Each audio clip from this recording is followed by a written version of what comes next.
Shalom, puji Tuhan saudaraku, kita boleh ada di hari ke-94 dalam gerakan membaca Alkitab. Sebelum kita membaca Alkitab, mari kita berdoa. Kami bersyukur kepadamu ya Tuhan, karena Engkau menuntun kami boleh ada di hari ke-94 dalam gerakan membaca Alkitab. Saat ini kami siap untuk membaca Alkitab, kiranya Roh Kudus menolong kami supaya apa yang akan kami baca itu dapat kami mengerti dan kami akan semakin dikuatkan dan diteguhkan dalam iman. Di dalam nama Tuhan Yesus, firman yang hidup kami berdoa. Amin. Saudaraku, mari kita membaca bagian Alkitab di hari ini dalam 2 Samuel pasal 8 sampai pasal 11. Demikian bunyi firman Tuhan. Sesudah itu Daud memukul kalah orang Filistin dan menundukkan mereka.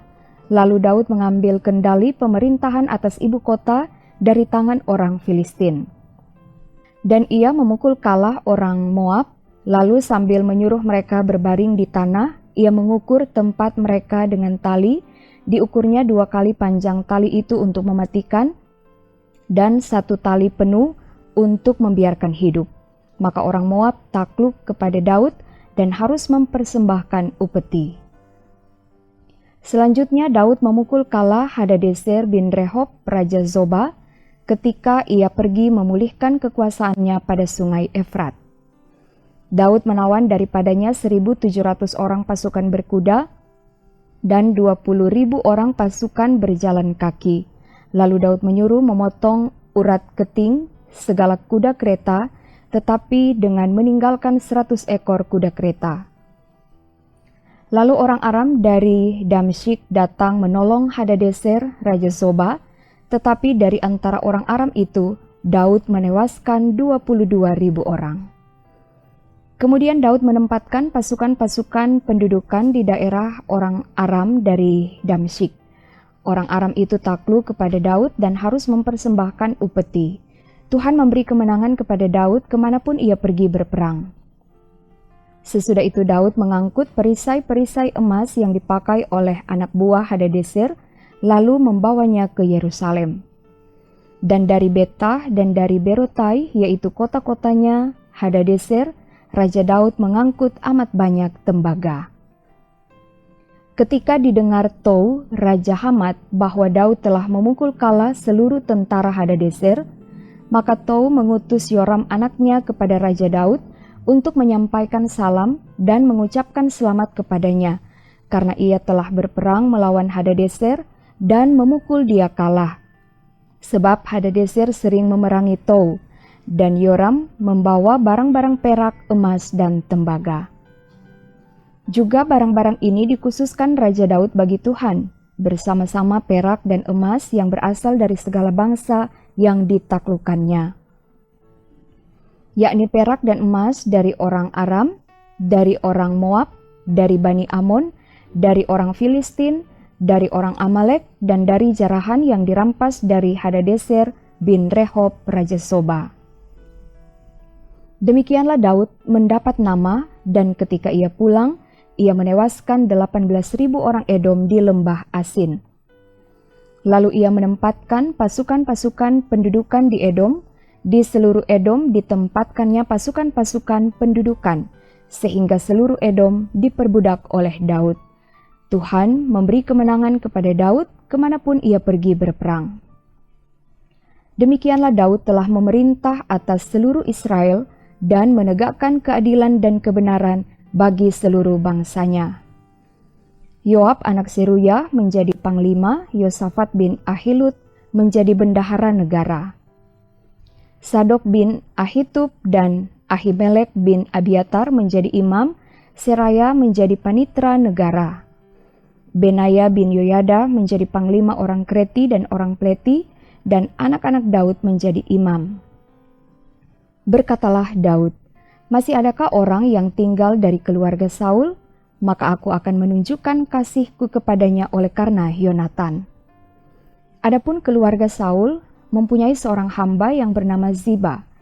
Ia dipanggil menghadap Daud, lalu raja bertanya kepadanya, "Engkaukah Siba?" Jawabnya, "Hamba Tuanku."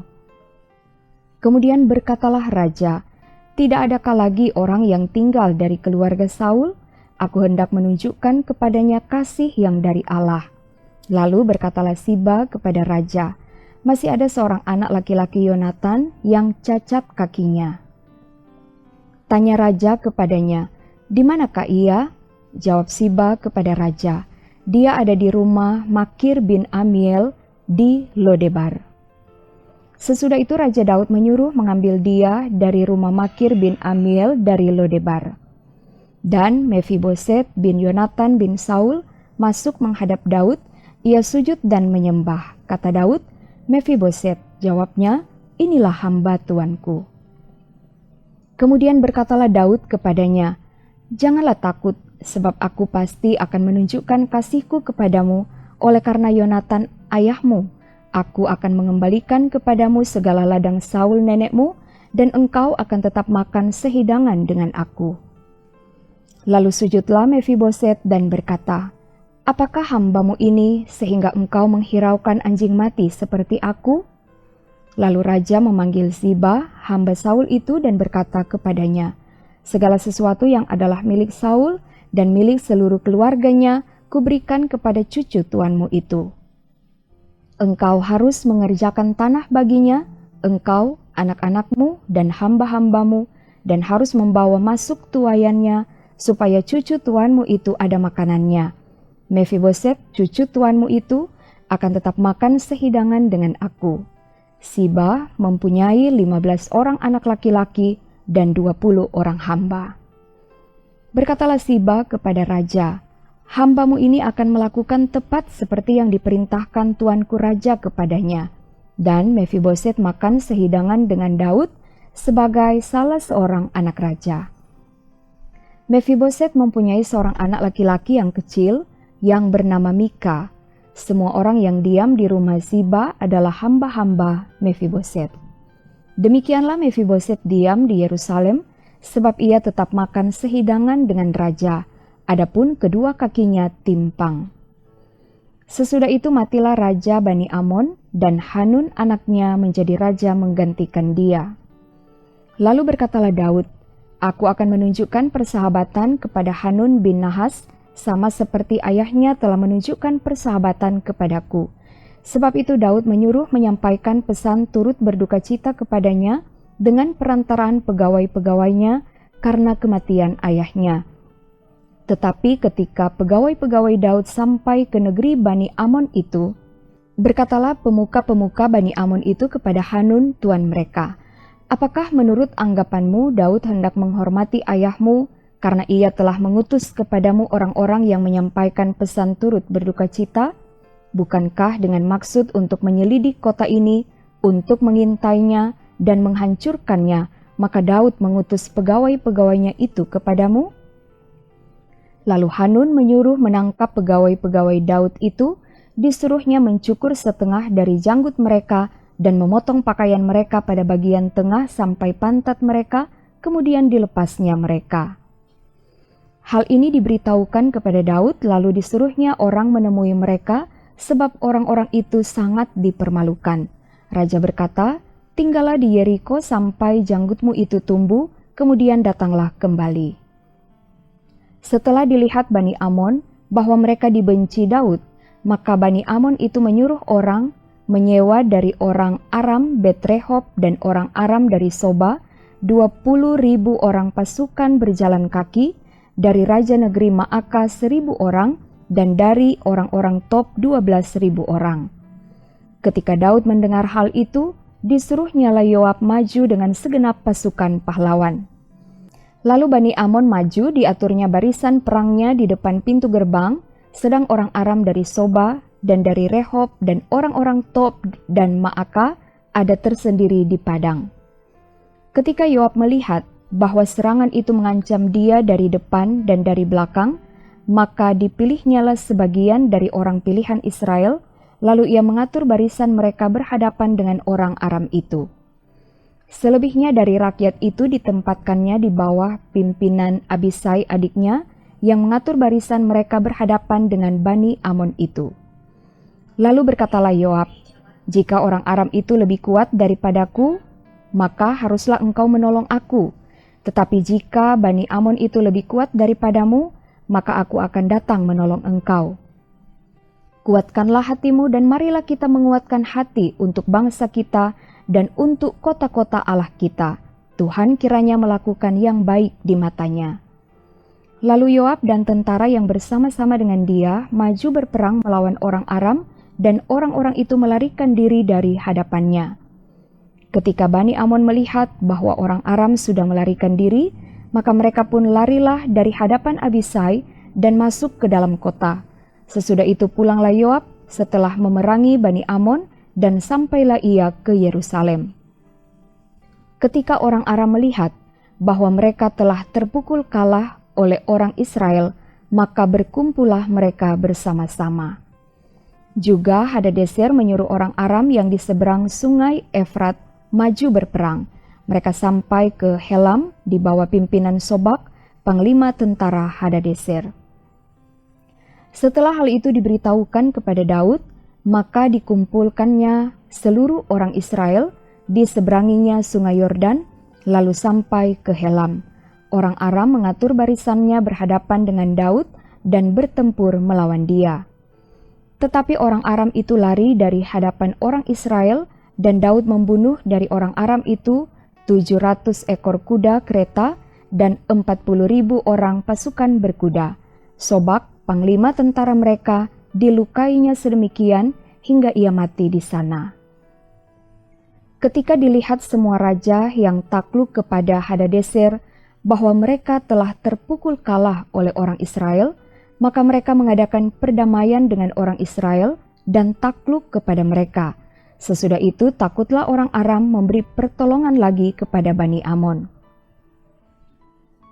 Pada pergantian tahun, pada waktu raja-raja biasanya maju berperang, maka Daud menyuruh Yoab maju beserta orang-orangnya dan seluruh orang Israel.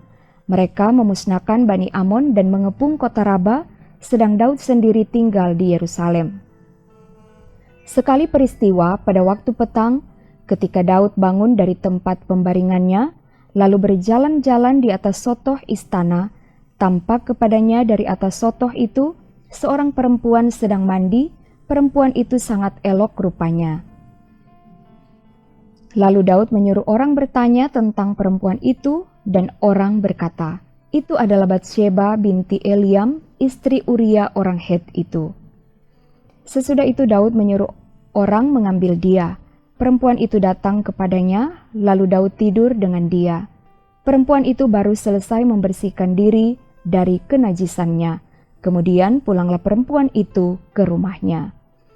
Lalu mengandunglah perempuan itu dan disuruhnya orang memberitahukan kepada Daud demikian, "Aku mengandung." Lalu Daud menyuruh orang kepada Yoab mengatakan, "Suruhlah Uria orang Het itu datang kepadaku." Maka Yoab menyuruh Uria menghadap Daud. Ketika Uria masuk menghadap dia, bertanyalah Daud tentang keadaan Yoab dan tentara dan keadaan perang. Kemudian berkatalah Daud kepada Uria, "Pergilah ke rumahmu dan basuhlah kakimu." Ketika Uria keluar dari istana, maka orang menyusul dia dengan membawa hadiah raja.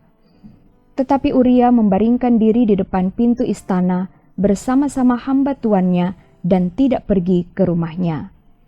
Diberitahukan kepada Daud demikian, Uria tidak pergi ke rumahnya. Lalu berkatalah Daud kepada Uria, "Bukankah engkau baru pulang dari perjalanan? Mengapa engkau tidak pergi ke rumahmu?" Tetapi Uria berkata kepada Daud, "Tabut serta orang Israel dan orang Yehuda diam dalam pondok. Juga tuanku Yoab dan hamba-hamba tuanku sendiri berkemah di padang. Masakan aku pulang ke rumahku untuk makan minum dan tidur dengan istriku? Demi hidupmu dan demi nyawamu, aku takkan melakukan hal itu." Kata Daud kepada Uria, "Tinggallah hari ini di sini. Besok aku akan melepas engkau pergi." Jadi Uria tinggal di Yerusalem pada hari itu. Keesokan harinya, Daud memanggil dia untuk makan dan minum dengan dia, dan Daud membuatnya mabuk. Pada waktu malam, keluarlah Uria untuk berbaring tidur di tempat tidurnya bersama-sama hamba-hamba tuannya. Ia tidak pergi ke rumahnya. Paginya Daud menulis surat kepada Yoab dan mengirimkannya dengan perantaraan Uria. Ditulisnya dalam surat itu demikian, tempatkanlah Uria di barisan depan dalam pertempuran yang paling hebat. Kemudian kamu mengundurkan diri daripadanya supaya ia terbunuh mati. Pada waktu Yoab mengepung kota Raba, ia menyuruh Uria pergi ke tempat yang diketahuinya ada lawan yang gagah perkasa. Ketika orang-orang kota itu keluar menyerang dan berperang melawan Yoab, maka gugurlah beberapa orang dari tentara, dari anak buah Daud, juga Uria orang Het itu mati. Kemudian Yoab menyuruh orang memberitahukan kepada Daud jalannya pertempuran itu. Ia memerintahkan kepada suruhan itu demikian, jika engkau sudah selesai mengabarkan jalannya pertempuran itu kepada raja, dan jikalau raja menjadi geram dan berkata kepadamu, mengapa kamu demikian dekat ke kota itu untuk berperang? Tidakkah kamu tahu bahwa orang akan memanah dari atas tembok? Siapakah yang menewaskan Abimelek bin Yerubeset? Bukankah seorang perempuan menimpakan batu kilangan kepadanya dari atas tembok sehingga ia mati di Tebes? Mengapa kamu demikian dekat ke tembok itu? Maka haruslah engkau berkata, juga hambamu Uria orang Het itu sudah mati. Lalu pergilah suruhan itu dan sesampainya ia memberitahukan kepada Daud segala yang diperintahkan Yoab kepadanya. Suruhan itu berkata kepada Daud, orang-orang itu lebih kuat daripada kami dan keluar menyerang kami di padang. Tetapi kami mendesak mereka kembali sampai ke lubang pintu gerbang. Pada waktu itu pemanah-pemanah menembak kepada hamba-hambamu dari atas tembok, sehingga beberapa dari hamba raja mati. Juga hambamu Uria orang Het itu sudah mati. Kemudian berkatalah Daud kepada suruhan itu, beginilah kau katakan kepada Yoab, janganlah sebal hatimu karena perkara ini, sebab sudah biasa pedang makan orang ini atau orang itu. Sebab itu perhebatlah seranganmu terhadap kota itu dan runtuhkanlah itu. Demikianlah kau harus kuatkan hatinya. Ketika didengar istri Uria bahwa Uria suaminya sudah mati, maka merataplah ia karena kematian suaminya itu. Setelah lewat waktu berkabung, maka Daud menyuruh membawa perempuan itu ke rumahnya. Perempuan itu menjadi istrinya dan melahirkan seorang anak laki-laki baginya. Tetapi hal yang telah dilakukan Daud itu adalah jahat di mata Tuhan. Demikian pembacaan Alkitab, mari kita berdoa. Terima kasih ya Tuhan, kami boleh membaca Alkitab di hari ke-94 ini. Diberkatilah setiap pribadi yang telah mengambil bagian dalam gerakan membaca Alkitab di hari ini. Kasih dan kemurahan Tuhan akan selalu menjadi bagian hidup kami. Terima kasih ya Tuhan, ini doa kami. Dalam nama Yesus kami berdoa. Amin. Saudaraku, demikianlah gerakan membaca Alkitab di hari ini. Terima kasih, Tuhan Yesus memberkati. Shalom.